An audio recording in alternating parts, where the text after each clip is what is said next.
Assalamualaikum warahmatullahi wabarakatuh. Ini adalah hari kedua kita melaksanakan kegiatan orientasi. Sebenarnya materi teknis ini sudah disampaikan kemarin, tetapi kami diinformasikan kalau Bapak dan Ibu yang hadir hari ini adalah hari pertama mengikuti orientasi. Jadi kita akan coba mengingatkan kembali sekilas apa sih itu kampus sehat dan bagaimana teknis pelaksanaannya. Nah, ini adalah definisi kampus sehat. Jadi kampus sehat adalah upaya yang kita luncurkan, Kementerian Kesehatan luncurkan untuk mengintegrasikan kesehatan ke dalam lingkungan perguruan tinggi. Tujuannya apa? Supaya membudaya pola hidup sehat. Kalau kita dengar kata membudaya, artinya pola-pola hidup sehat ini sudah melekat di kehidupan kita sehari-hari. Artinya kita melaksanakannya tidak ada beban lagi. Itu akan mengalir seperti air. Nah, ketika pola hidup sehat ini sudah membudaya, maka akan tercapai derajat kesehatan, kesejahteraan, kualitas hidup. Kalau kita sudah sehat, sudah sejahtera, kualitas hidup sudah bagus, maka semua orang akan mencapai potensi maksimal sesuai dengan peran yang disanai. Kalau mahasiswa bisa jadi mahasiswa yang cerdas, berprestasi, semangat, dan insya Allah sukses ke depannya. Kalau untuk dosen, bisa jadi dosen yang sehat, dosen yang produktif, bahagia, tentunya akan menghasilkan karya-karya yang luar biasa. Dan tentunya akan menciptakan generasi muda yang luar biasa juga. Nah, begitu juga untuk pekerja, tenaga lainnya yang ada di lingkungan perguruan tinggi. Selain itu, kampus sehat ini dibentuk sebagai pintu masuk program kesehatan di lingkungan perguruan tinggi. Biasanya kami punya indikator-indikator yang perlu dicapai. Dan ada kelompok yang susah disasar, salah satunya perguruan tinggi. Dengan adanya kampus sehat. Di sini ada Dinas Kesehatan Provinsi Jawa Timur. Boleh? Ada, Ibu?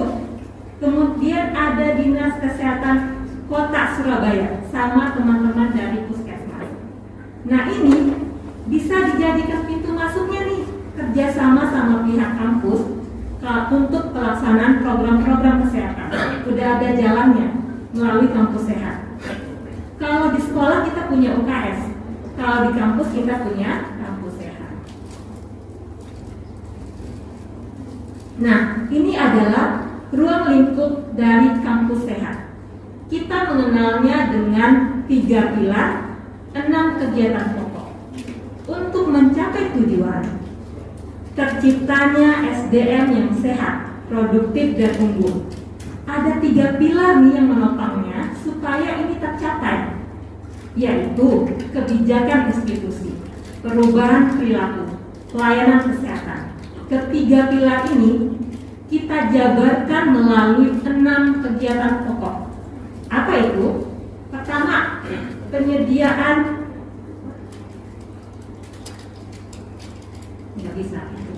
menyediakan lingkungan sehat, aman, dan lestari. Melaksanakan pencegahan dan pengendalian penyakit. Yang kita kendalikan apa?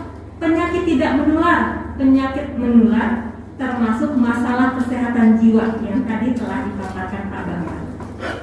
Kemudian meningkatkan pemahaman terhadap PHBS.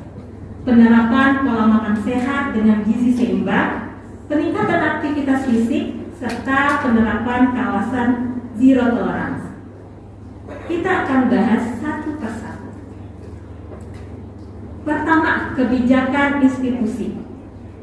Pas awal kita melaksanakan kegiatan orientasi ini, kami minta dihadirkan unsur manajemen dan unsur teknisnya perguruan tinggi. Kami membutuhkan unsur manajemen kah, kasubag kah, rektor untuk mendukung kita dalam penerapan program kampus sehat ini. Karena kita butuh dukungan kebijakan. Tanpa kebijakan, kegiatan-kegiatan program ini tidak akan berjalan dengan mulus. Nah, komitmen dari dukungan kebijakan ini diwujudkan dalam bentuk apa? Yaitu adanya nanti aspek legal, diresmikannya kebijakan itu dalam aspek legal, dokumen legal, apakah dalam bentuk peraturan rektor, peraturan dekan, surat edaran kah, dan produk hukum lainnya. Kemudian komitmen ini juga diwujudkan melalui terbentuknya tim kampus sehat. Sebenarnya UNAIR sudah punya AHPC, sudah ada timnya. Sebenarnya Bapak dan Ibu yang ada di sini, kita harapkan juga ikut terlibat di dalam tim. Apakah nanti di dalam tim inti ataukah di dalam timnya fakultas? Atau Bapak dan Ibu serta teman-teman Sobia akan terlibat menjadi agent of change-nya, berperan aktif dalam kegiatan-kegiatan yang mendukung program kampus sehat. Kemudian ketika sudah ada tim, berarti sudah ada nih penanggung jawabnya. Apa yang kita lakukan? Lakukan self assessment untuk mengetahui permasalahan kesehatan apa sih yang ada di UNAIR. Kemudian bisa disusun rencana kerja. Kalau sudah ada rencana kerja, kami mohon nih bantuan Bapak dan Ibu, kasubag, bagian keuangan, segala macamnya. Adakah alokasi anggaran untuk mendukung ini? Supaya teman-teman HPC ini dikuatkan. Tidak hanya berdiri dari satu tim saja, tetapi semua orang, tidak hanya fakultas rumpun kesehatan, tetapi juga fakultas-fakultas lainnya ikut terlibat, ambil bagian untuk mewujudkan SDM yang sehat. Kemudian integrasikan materi-materi kesehatan ke dalam kurikulum kah atau co-kurikulum. Supaya apa? Yang terinformasi dengan baik terhadap kesehatan tidak hanya fakultas rumpun kesehatan, tetapi fakultas lain juga terinformasi. Atau kalau teman-teman BEM, teman-teman SOBI, bikinlah event-event atau kegiatan, apakah kuliah umum, apakah seminar, terkait topik-topik kesehatan yang menarik. Itu akan menambah pengetahuan teman-teman sebaya kalian terhadap kesehatan. Nah, ini yang kita harapkan berikutnya, perubahan perilaku. Perubahan perilaku tentu tidak mudah, tidak semudah membalik telapak tangan. Tetapi ada upaya kita untuk mencapai ini. Dengan apa? Dengan penambahan literasi kesehatan tadi. Kita harapkan ketika mereka tahu, mereka menjadi mau dan mampu untuk menerapkan pola hidup sehat di kehidupan sehari-hari. Kemudian kita terapkan zero tolerance. Kemudian kita budayakan hidup sehat, menunjukkan tim dibikin bervariasi. Kita bikin ada label kalorinya. Jadi kita tahu, oh kalau menu ini kalorinya segini nih. Jadi semua orang yang memanfaatkan kantin bisa menentukan pilihannya. Kalau mereka makan di menu ini berapa kalori, berarti dia butuh pengeluaran dengan melakukan aktivitas fisik seperti apa. Atau nantinya dia punya gambaran untuk memilih menu berikutnya untuk makan malamnya. Jadi yang masuk harus seimbang dengan yang keluar. Seperti itu. Kemudian terbentuknya agent of change. Nah ini nih tugasnya nih teman-teman BEM, teman-teman SOBI, bikin peer group, kalian akan menjadi agent of change-nya. Ayo berpartisipasi aktif dalam kegiatan-kegiatan kampus sehat.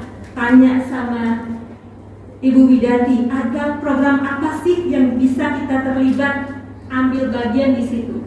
Kalian akan berperan selain untuk diri kalian, tetapi juga untuk teman-teman kalian. Kemudian mewujudkan lingkungan sehat, aman, dan lestari. Nah ini butuh nih dukungan sarana prasarana ya Pak. dibantu sarana prasarana apa saja yang dibutuhkan.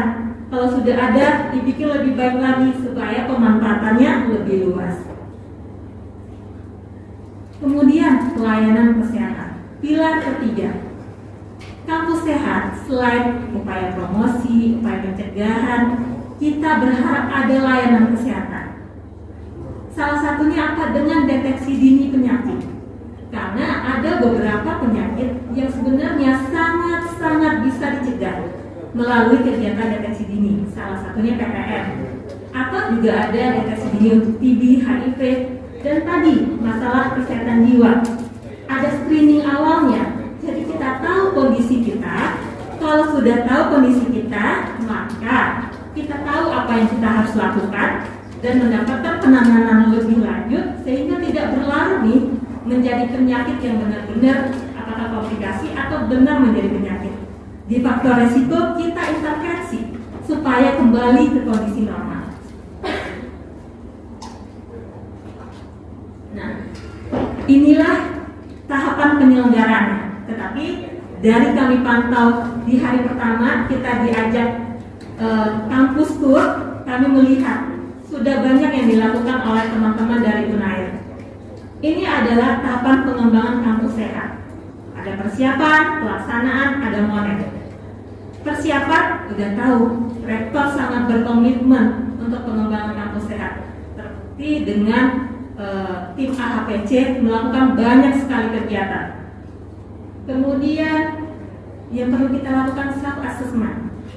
Sepertinya juga sudah, tapi kalau bisa mahasiswa yang baru masuk itu yang dilakukan screening kesehatan, dilihat gambaran penyakitnya apa sih yang paling banyak, apakah obesitas, apakah ada yang muda-muda sudah ada tekanan darah tinggi. Kalau kebanyakan obesitas misalnya, mulai bikin kegiatan-kegiatan untuk menurunkan ini.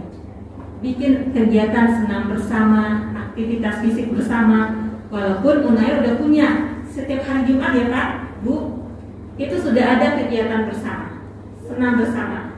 Nah itu tingkat universitas. Bikin lagi, biar nggak sekali doang nih 1 minggu. Bikin lagi, masing-masing fakultas punya jadwal sendiri. Dijadwalkan lagi apakah hari Rabu, hari Seninnya. Jadi minimal udah dapat tuh 2 kali kita melakukan aktivitas fisik. 1 di tingkat universitas, 1 lagi di tingkat fakultas. Kemudian kita masuk ke tahap pelaksanaan. Pelaksanaan seperti yang tadi, kegiatan-kegiatan yang mendukung dari kampus sehat. Kemudian monitoring dan evaluasi. Nah, dari kegiatan pokok yang 6 tadi, ini adalah contoh-contoh konkret dari yang bisa dilakukan perguruan tinggi. Pertama, untuk menciptakan lingkungan sehat, aman, dan lestari. Apa sih yang kita lakukan? Pertama tentu pengelolaan sampah. Sampahnya udah cukup belum tong sampahnya? Sampahnya udah dipilah atau belum? Mulai pilah sampahnya. Organik, anorganik tapi pilah lagi. Mana yang kertas, mana yang plastik, bisa didaur ulang. Walaupun saya lihat sudah ada ya daur ulang untuk sampah organik ya Bu. Nah, kemudian bagaimana pengelolaan limbahnya? Jangan sampai ada sampah berceceran di mana-mana. Kemudian sarana yang memenuhi standar keamanan, keselamatan, dan ramah disabilitas. Nah, seperti ini juga sudah nih, karena di beberapa tempat sudah ada bidang miring, sudah ada handrailnya, jadi sudah sama ramah disabilitas. Bahkan sudah ada kamar mandi khusus disabilitas di Unair.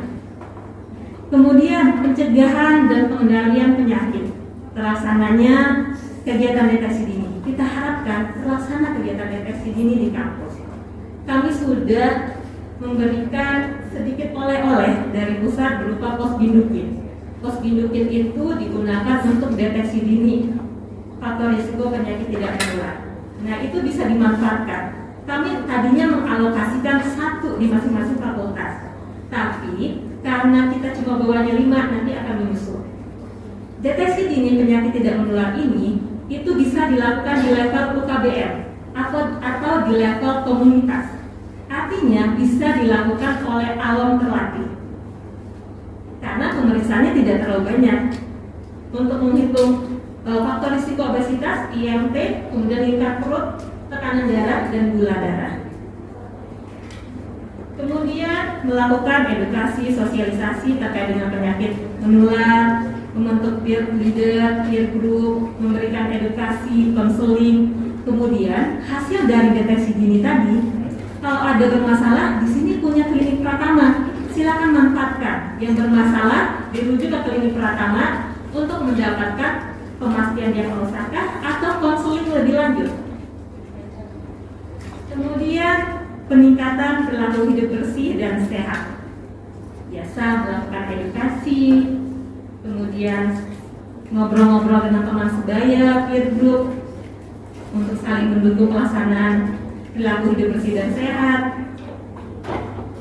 Kemudian penerapan pola makan sehat, edukasi terkait dengan pola makan sehat, konsumsi aneka ragam pangan, mulai memperkenalkan isi piringku, kemudian batasi konsumsi gula, garam, dan lemak, membiasakan minum air putih. Siapa tahu pun air, dia juga mulai mengolah airnya, jadi bisa langsung minum. Bisa jadi penyediaan air minumnya mahasiswa atau masyarakat kampus sudah tersedia gratis. Kemudian di kampus mulai kasih menu-menu yang beragam. Tidak hanya bisa disediakan buah, sayur-sayuran lebih banyak. Jadi mahasiswa dan semua masyarakat kampus punya pilihan menu. Gak ini dua saja, tetapi juga ada menu-menu buahnya yang mereka bisa pilih. Kemudian yang tadi, pasang labelnya, berapa sih kalorinya, apa sih kandungan di dalam satu porsi itu, nanti bisa menjadi dasar kepada teman-teman di kampus untuk memilih mana sih yang cocok untuk mereka makan dan apa yang harus dilakukan kalau mereka makan ini, berapa menit mereka harus olahraga.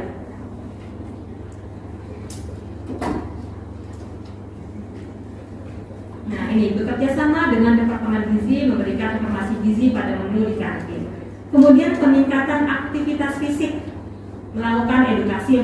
Kenapa sih penting melakukan aktivitas fisik?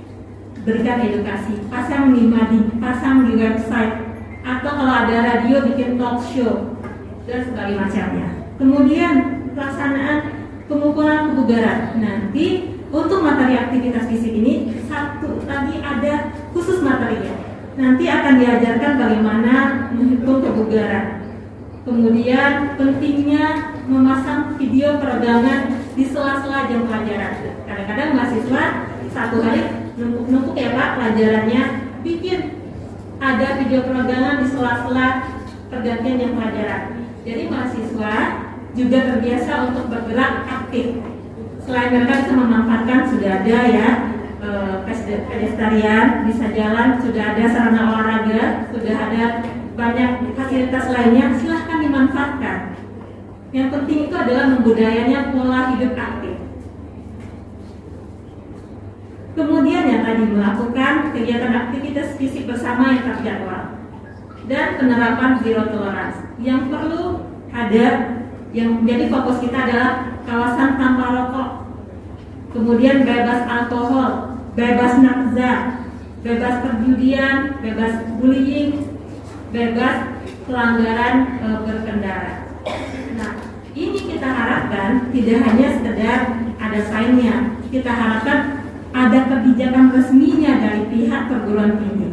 Jadi ada aturan yang mengaturnya sehingga bisa terlaksana dengan maksimal. Kalau KTA sudah ada kandanya ya. Kalau yang lain bikin lagi turunannya supaya memperkuat larangan ini di lingkungan perguruan tinggi. Nah, selain itu kita harapkan adanya pencatatan dan pelaporan. Karena semua aktivitas dikatakan terlaksana jika ada dokumentasinya. Oleh sebab itu perlu pencatatannya. Catat apa yang kamu kerjakan apa yang kamu catat. Jadi kita bisa menilai. Ketika kita melakukan penilaian, kita ada buktinya. Kalau kita laksanakan tapi tidak ada dokumentasinya, tidak ada pencatatannya, maka dianggap tidak melaksanakan. Oleh sebab itu perlu dicatat, perlu didokumentasikan. Kemudian ada hal-hal dari bagian dan kampus sehat ini yang bisa dilaporkan, yang bisa mendukung indikator kami di Kementerian Kesehatan.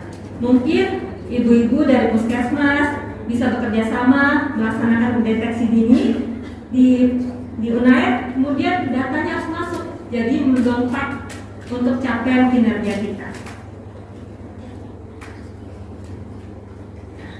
Sehat dimulai dari kita. Itu adalah gambaran kampus sehat dan apa yang kami harapkan terlaksana di perguruan ini. Mungkin demikian Bapak dan Ibu, dikembalikan kepada moderator.